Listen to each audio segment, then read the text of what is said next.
Hi Sagittarius, welcome po sa inyong reading. So this is for Sagittarius July the 8th to July 10th, no? So para po sa mga bago, don't forget to click the subscribe button, smash the like button, comment below kung kayo po yung nakaka-resonate, and hit the notification bell para po ma-notify po kayo every time na tayo po ay gumagawa ng bagong video or nire-release na itong bagong video. So kung gusto niyo po ng dalawang reading sa akin, meron po tayong isang channel, that is Babaylan TV. Yan po ang ating unang channel catered for our international audience. Ano po. So, may mga readings po tayo doon. Piniprepare ko na po yung mga bagong readings. Moving forward, I'll be posting regular readings na rin sa Babaylan TV. So might as well subscribe na rin. At katulad sabi ko, nagla-live tayo doon. So, kung gusto niyo pong sumali sa live sessions, you're welcome po, no? Pero kung hindi niyo po naabutan itong live sessions, pwede naman po kayo magtanong dito sa comment section, no? As long as the question is answerable by yes or no. Ayan. I wanted to know, Sagittarius, that this is a general reading. You may resonate with the entire reading, or you may resonate with some bits and pieces of the reading. Take what's only yours. So, kuha pa tayo ng dalawang card dito.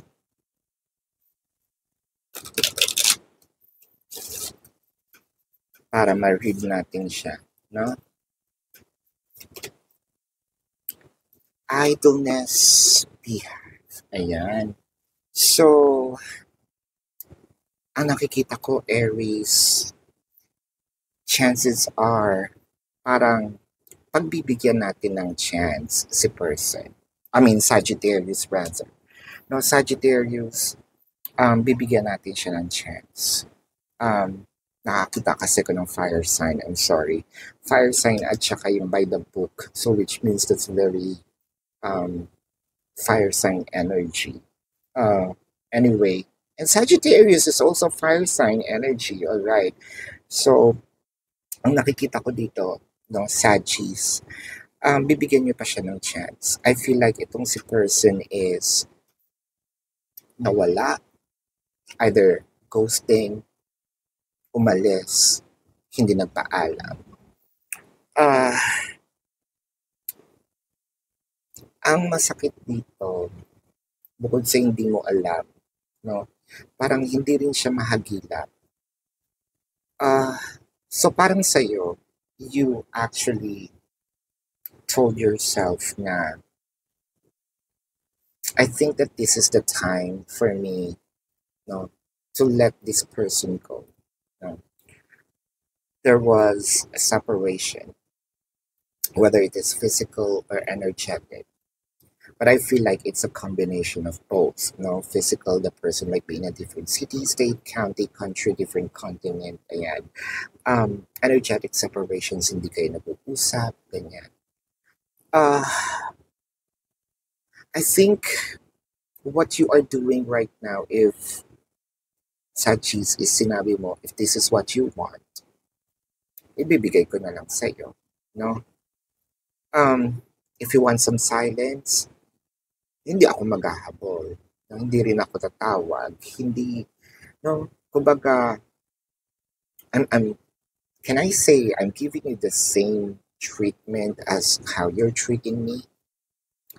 For a few numbers of you, Sagis, it felt like to me na may pinuntahan kayong lugar, no? Lumayo ka rin for a little while. Parang somewhat may sakit.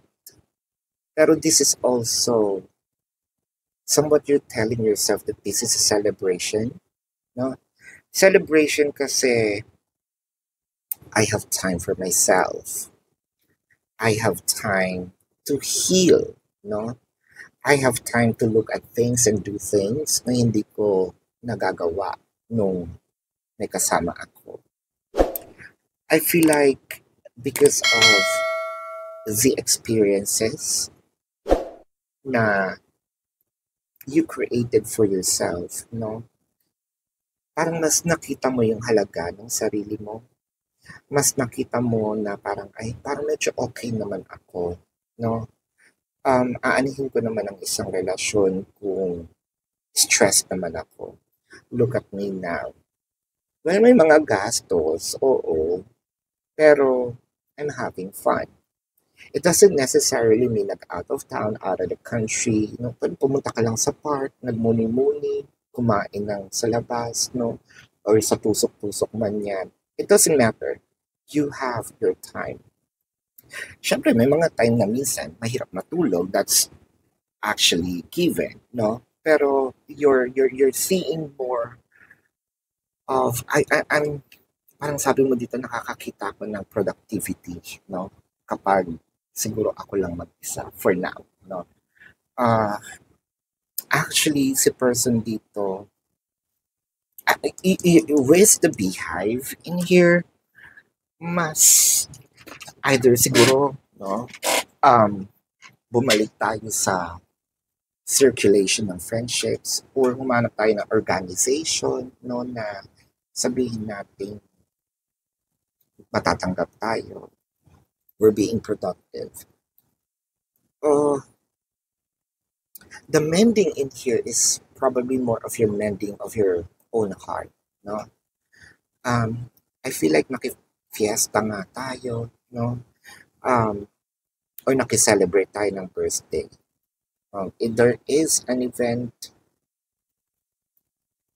nakita mo siya, or from what I am seeing in here, either nakita mo siya or nakita niya yung post. And they feel like, bakit siya masaya? I feel like this person wanting to go back, there's mending in here. But parang sa'yo, you have your walls already, no? Parang, I realized my worth. I realized that I am the queen, no? It doesn't matter if you're a man, a woman, this is the sense of, there's no king bee, diba? There's a queen bee. I feel like I have this authority and power with me. You know, I even faced my own demons in here, you know? I feel like ayaw mo pa so far makausap itong person. You're truly enjoying the moment of your silence, the moment of your aloneness, no? You're alone, but no more lonely, no? So magkaiba yon. Pwedeng I'm alone, pero hindi na ako ganun kalungkot. May lungkot pa din, pero hindi na ganun kalungkot. I hope that dadating tayo sa part na I'm alone, but not alone, no? Pero you're healing kasi, and that's part. Ito nga yung sabi nila, na pain, kasi yung iba, di ba, when they experience the pain, most people are trying to escape the pain, no? Bakit tayo mapili sa mga feelings, no? Pain is also a feelings, kaya nga siya feelings, and feelings needs to be felt, hindi siya tinatakbuhan. Katulad ng sabi ko sa'yo, you face your own demons, no? And I feel like you're already healing. At hindi ikaw yung, di ba, for you to heal yourself, ito nga yung sabi nila, there are 5 steps ba yon of grieving, no? Tapos ka na sa denial, no? Tapos ka na, nandito ka na sa acceptance, di ba? And I feel like you're already moving forward. Ngayon naman, kung kailan ka na move forward, doon dadating itong person, no? Ayaw mo muna makipag-usap, ayaw mo muna makita siya. Actually, you probably told yourself na for most numbers of you Sagittarius, I'm better off alone. No? Um, may sakit pa rin, pero mas okay ako nung wala sa relasyon. No? And I am so proud of you because hindi madali ang napagdaanan. No? You've gone through a lot of process and kumbaga, you're still healing. You're, parang sinasabi natin, let the present moment count, no? Small improvements, no? Today, nakalabas tayo ng bahay, celebrate. Nakapag muni-muni tayo, celebrate. Yung mga small things, I feel like yun yung nakikita niya either through post or sa kwento. Naiintriga siya, no? But I feel like itong person na ito babalik. Although, sabihin natin serious ang kanyang motibo. But for you, wag muna ngayon, no? I think that you're going to stand your ground na galangin natin, no, itong decision na huwag muna tayong mag-usap. I need more time for myself. Nakalimutan ko yung sarili ko. Siguro tama lang na ibigay ko yung oras para sa akin. No? So, Sagis, this is your reading again. For those of you who's new to the channel, don't forget to click the subscribe button, smash the like button, comment below kung kayo po yung nakaka-resonate, and hit the notification bell. So kung gusto niyo pong sumali sa ating live sessions sa kabilang channel po yan, that is Babaylan TV. No, yan po ang ating unang channel catered for our international audience. At nagla-live din po tayo doon. No? So, kung gusto niyo sumali sa live sessions, you're very much welcome. Kung hindi niyo po naaabutan, pwede rin naman kayo magtanong dito sa comment section as long as the question is answerable by yes or no. Kung feeling nyo hindi kayo masasatisfy sa yes or no na sagot, no, there's a link sa description box po ng video na ito. All you have to do is to either click the link or copy the link. You will be routed to my website or webpage. No? Nandun po yung information, QR codes, how much per question, no? Modes of payment. I also created a discounted price of 4 questions plus 1. And if you want to book a private reading, nandun din po yan, no, sa description box. So, Sagittarius, this is your reading number 19.